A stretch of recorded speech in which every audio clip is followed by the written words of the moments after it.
हिंद दोस्तों, आज देश का बहुप्रतीक्षित वक्फ संशोधन बिल 2025 लोकसभा से पास हो गया है और राज्यसभा में उसमें चर्चा जारी है। तो वक्फ का अर्थ क्या है? वक्फ एक अरबी भाषा का शब्द है जिसका अर्थ होता है ठहराव। इस्लामिक कानूनों के अनुसार ऐसी संपत्ति को वक्फ कहा जाता है जो धार्मिक उद्देश्य के लिए अल्लाह के नाम पर समर्पित की जाती है, जिसकी आमदनी का उपयोग मस्जिदों के विकास, शिक्षा और गरीबों की मदद में किया जाता है। हालांकि एक बार कोई संपत्ति जब वक्फ घोषित हो जाती है तो ना उसे बेचा जा सकता है और ना ही हस्तांतरित किया जा सकता है। अब देखते हैं दोस्तों कि वक्फ बोर्ड की देश में किस प्रकार की भूमिका है। तो वक्फ प्रत्येक राज्य स्तर पर एक वक्फ बोर्ड गठित किया जाता है जो अपने क्षेत्र में आने वाली जो संपत्तियों की देखरेख करता है और जो उसकी आमदनी का जो हिस्सा है वो उसके उद्देश्यों में खर्च करता है। तो दोस्तों, इस प्रकार से वक्फ बोर्ड की संरचना होती है कि जिसमें एक अध्यक्ष होता है, राज्य सरकार एक दो नामांकित सदस्य होते हैं, मुस्लिम विधायक होते हैं और इस्लामिक विद्वान होते हैं और ट्रस्टी होते हैं।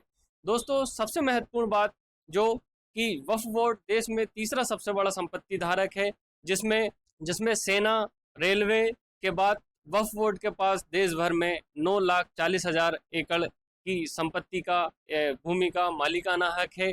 तो अब जो विवाद क्यों हो रहा है दोस्तों, वक्फ बोर्ड में किस प्रकार के बदलाव किए गए हैं उसके बारे में देखते हैं कि दोस्तों, सबसे पहले तो कोई भी व्यक्ति जो कम से कम 5 वर्षों से मुस्लिम होगा वही क्या अपनी संपत्ति को वक्फ घोषित कर सकता है।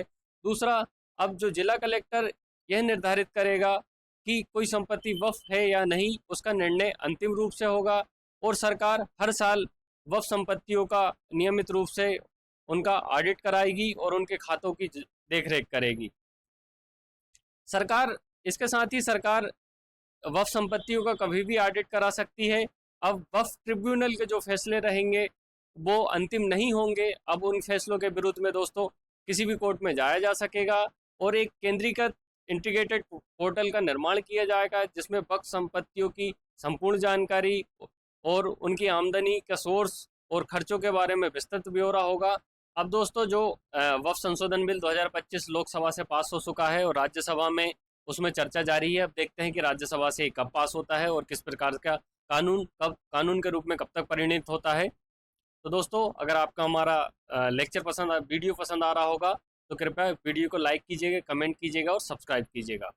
धन्यवाद।